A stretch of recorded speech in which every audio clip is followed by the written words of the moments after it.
Ya Rasulallah, Ya Habiballah, Ya Rasulallah, Ya.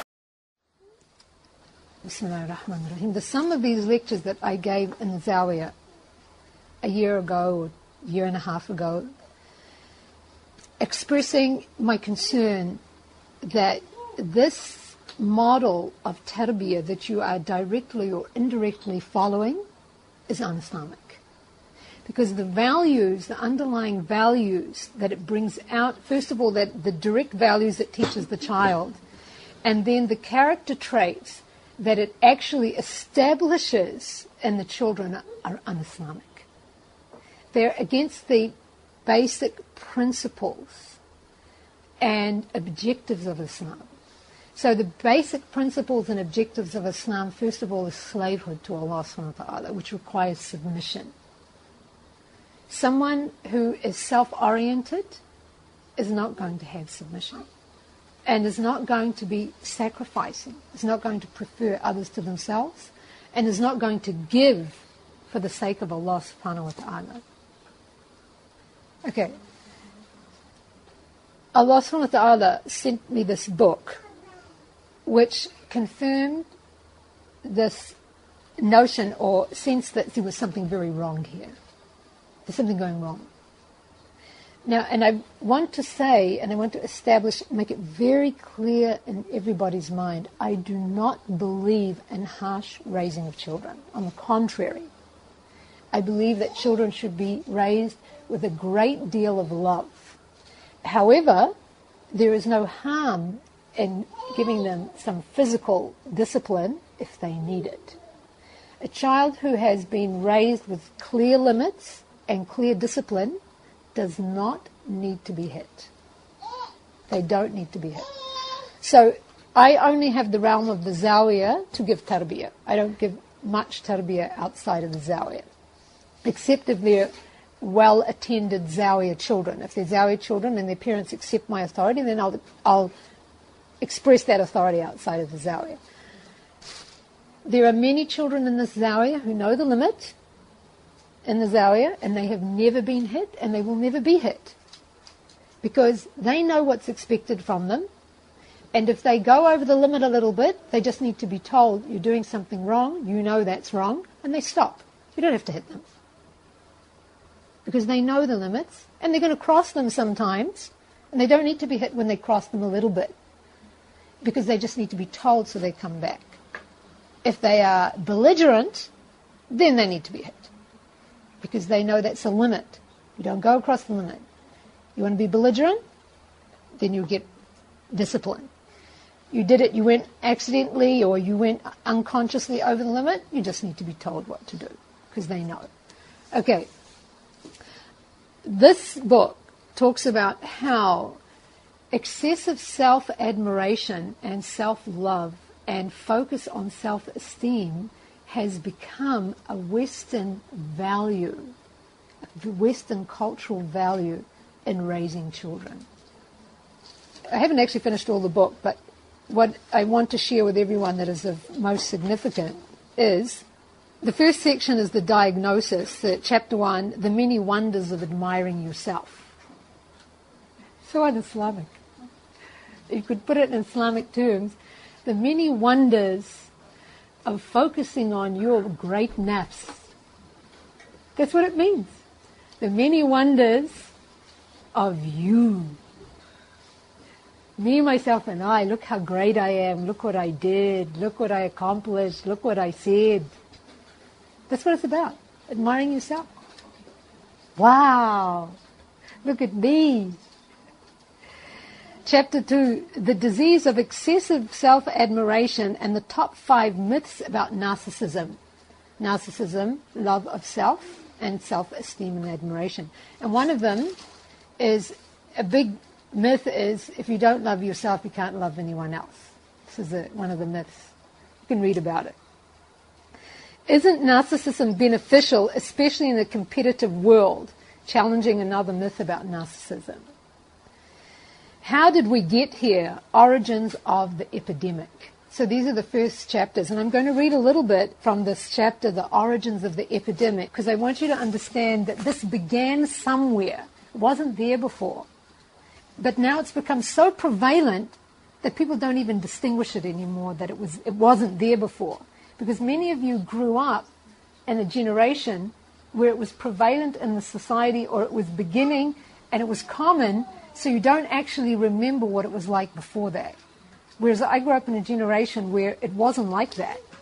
This big focus on the self and self-esteem was not there when I was in school and I was growing up. So the root causes of the epidemic, I photocopied this first chapter because it is immediately relative to all of us and why we are coming together. And I want everyone to please read it.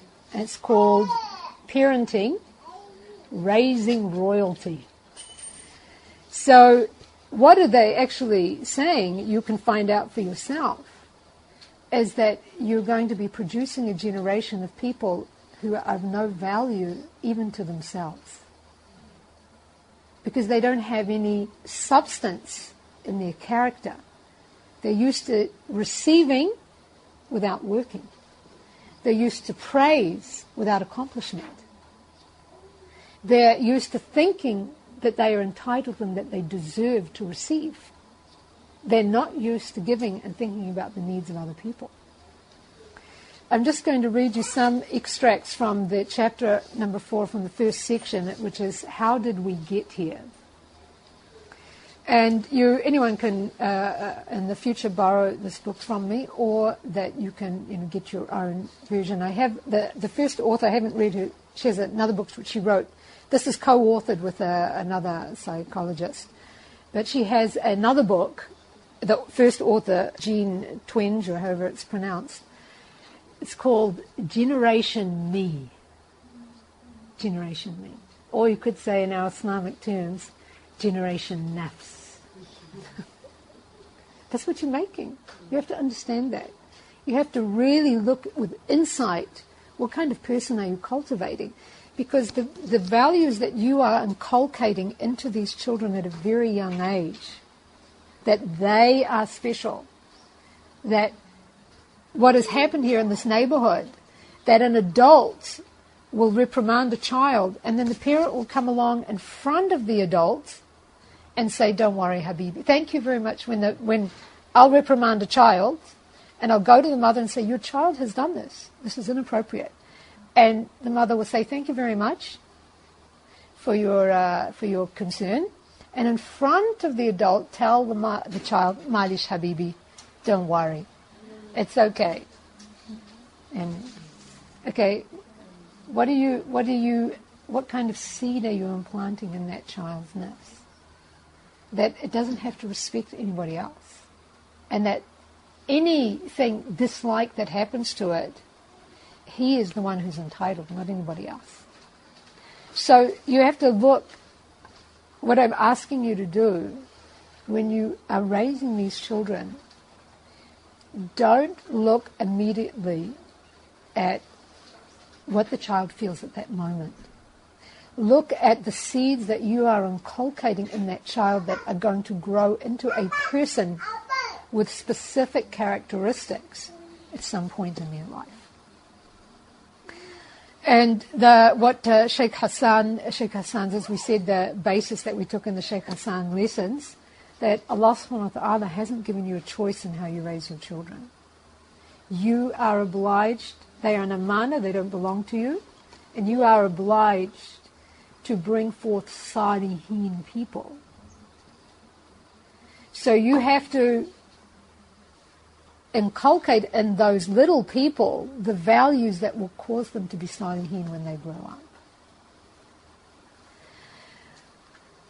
And the other thing that he said, that if we remember, he had a whole lecture on it, if you love your children, the genuine proof of your love is that you're going to give them what benefits them in this world and the next.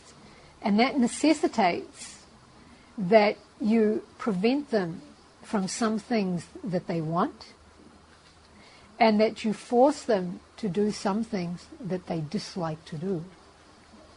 Because otherwise they won't have they won't be Salihin people. They won't have the character basis and the adab to be those kind of people. So anyway, we're going to move on. We have a number of things that we want to discuss today. I have a discussion that we had not finished about children hitting each other, which we want to cover today. And I have a couple of other things that I needed to tell everybody. So I just wanted to have a look a little bit at this chapter of how did we get here, just picking a few things to read to you so that you can understand when things changed, what happened. First of all, I'll just read you a couple of things here. Self-admiration was not always a core American idea. A key element in solving the mystery of the narcissism epidemic is the value placed on self-admiration. This is the key of how this started. Not that long ago, self-admiration was not a core cultural value in the United States. If the 2007 NBC public service announcement saying, quote, "Everyone is born with their one true love, themselves," end quote, had been broadcast during an episode of Leave It to Beaver in the 1950s, viewers would have been baffled and perhaps even disturbed. Today, however, there is very little shock expressed when children sing about how special they are in preschool, or when a TV character parrots the mindless psychobabble that you have to love yourself before you can love someone else. Most people do not see what a truly radical departure this is from the past, either because they are too young to remember or because the change happened too slowly for them to notice. So, and then it talked about what are some of the core American values, because this is an American book, and this disease has grown up in the American society. There is one thing to note. There's some of these books about self-admiration and self-esteem. They were originally written not for the general public, but for people who really lacked confidence because they came from a very abused childhood. So children of alcoholics, for example, they had to have some self-esteem in order to be able to get through life and get on their feet. But the general public did not need all of the self-esteem. So looking at some of the core American values, individual freedom tempered with equality, but in a more self-sacrificing form, not in a self-focused form. Hold on here, I missed something here, hold on, missed a page. Equality is deeply ingrained. The ideal of the United States as a place of equality is deeply ingrained. Americans were famous for their can-do attitude and their persistence in chasing innovation. The current ethic of self-admiration, in contrast, declares that it is not necessary to do anything to be special or to like yourself. Okay, and then there's a quote here that in relation to current cultural values, which instead focus more on admiring yourself, no matter how little effort you put in or however bad the result. The main thing is, oh, you're good no matter what you do, no matter what you achieve. No matter whether you achieve or you don't achieve, you're still good. Okay, there is a thing of, okay, that failure, you don't want people to lose confidence. But one thing that is pointed out here is that research showed that people who were given this self-esteem after failing in exams, for example, did worse later on because they have no sense of having to accomplish anything. There's no sense of effort having need to be made to achieve accomplishment. So anyway, so if self-admiration wasn't there from the beginning, when did it become so central to American culture? Few people talked of self-admiration in the first half of the 20th century when the country was focused on overcoming 2 world wars and the Great Depression. And so just skipping that, for the most part... الصلاة على النبي والسلام على الرسول الشفيع